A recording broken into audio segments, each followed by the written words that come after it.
Um, Teluk Intan. Terima kasih Ketua Pengerusi. Saya bersentuh pada butiran 020200 pembangunan sukan. Saya ingin tahu dari kementerian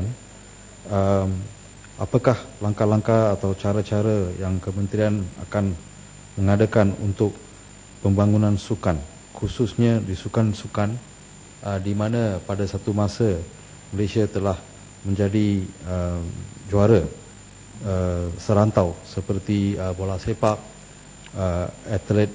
athletics dan sebagainya. Dan dalam pembangunan sukan ini, adakah persatuan-persatuan yang menjadi pimpinan kepada pembangunan sukan itu dianggotai oleh para atlet atau para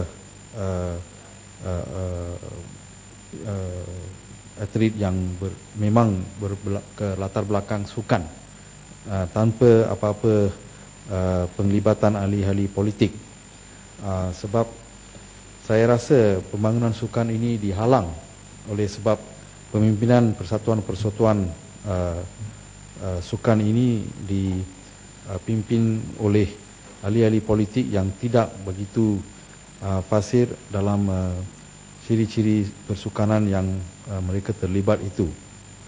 Seumpamanya Persatuan Bola Sepak Malaysia, berapakah dari anggota Persatuan Bola Sepak Malaysia betul-betul dan benar-benar adalah bekas pemain bola sepak di negara kita ini, yang telah untuk beberapa tahun menceburi diri sebagai pemain di bola sepak di negara kita, yang boleh memberi sumbangan kepada pembangunan sukan bola sepak, berbanding dengan ahli-ahli yang tidak kena-mengena dengan sukan tetapi mereka duduk di kerusi dalam persatuan itu oleh sebab berkaitan mereka melalui politik.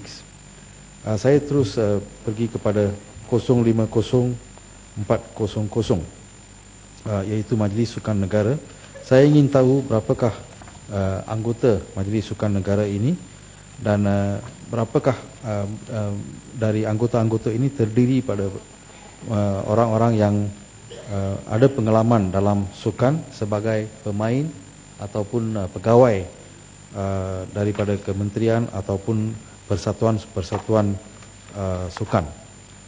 Majlis Sukan Negara ini merupakan satu majlis yang amat penting untuk pembangunan sukan di negara kita. Berapakah kuasa yang mereka ada untuk memberi peruntukan atau sumbangan wang kepada atlet-atlet? Baru-baru ini saya telah menghadiri satu majlis di Selangor, apabila saya dan di sana saya dapat jumpa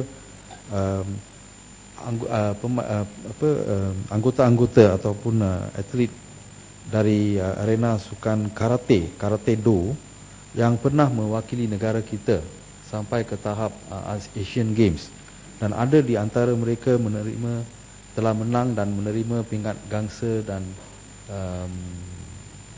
perak. Tetapi mereka memberitahu saya allowance bulanan pun tidak sampai kepada mereka, kadang-kadang 3 bulan ataupun 4 bulan lewat. Bagaimana kita hargai sumbangan atlet-atlet ini kepada negara? Sejumlah RM300 allowance pun MSN tidak dapat memberi kepada mereka dalam tempoh masa tiap-tiap bulan. Mungkin ini adalah satu kekurangan dari pentadbiran dari aspek kementerian, tetapi mereka tidak dapat galakan dan dorongan daripada kementerian untuk terus mencapai tahap yang lebih tinggi. Ada dari kalangan mereka yang boleh dapat pingat emas di Asian Games dengan izin, tapi mereka tidak begitu minat sebab mereka tidak dapat sokongan kewangan ataupun sokongan moral daripada kementerian. Cuma saya rasa mereka terus berjuang atas sebab sokongan dari persatuan mereka dan juga keluarga dan kawan-kawan. Saya ingin tahu juga dari kementerian, apakah anggota MSN ini terdiri dari semua kaum?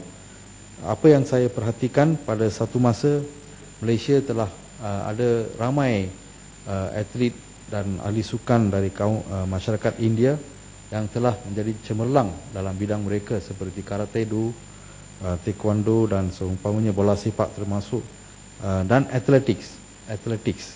Tetapi sekarang saya nampak mereka tidak mengambil bahagian. Adakah ini disebabkan oleh daripada peringkat atau tahap pemilihan atlet mereka dipinggirkan? Sebab saya dapat tahu daripada persatuan-persatuan mereka tidak diberi peluang. Kadang-kadang dipinggirkan, kadang-kadang oleh sebab pemilih ataupun pegawai-pegawai itu pilih kasih. Mereka pilih siapa yang mereka tahu tidak berpandu kepada kelebihan atau kebolehan para atlet. Saya ingin tahu dari kementerian apakah kriteria atau standard untuk pemilihan yang dibuat oleh badan-badan yang buat pemilihan atlet-atlet untuk mewakili negara kita pada peringkat negeri dan juga serantau. Seterusnya saya ingin sentuh pada 020500 pembangunan ekonomi belia. Apakah langkah-langkah yang diambil oleh kementerian untuk pembangunan ekonomi belia? Khususnya adakah pembangunan ekonomi belia ini meliputi atau mengandungi program-program yang termasuk pemberian kewangan atau pembantuan kewangan kepada belia untuk belia mencuburi diri mereka dalam bidang pengurusan perniagaan dan sebagainya, ataupun pembangunan ekonomi belia itu cuma adalah untuk pesta-pesta seperti pesta belia Putrajaya dan sebagainya, di mana belia-belia diberi peluang untuk mengambil bahagian. Tetapi adakah pembangunan ekonomi belia ini satu program untuk jangka masa panjang, di mana belia-belia boleh mengambil bahagian dan menjadi usahawan kemudiannya? Sekian, terima kasih.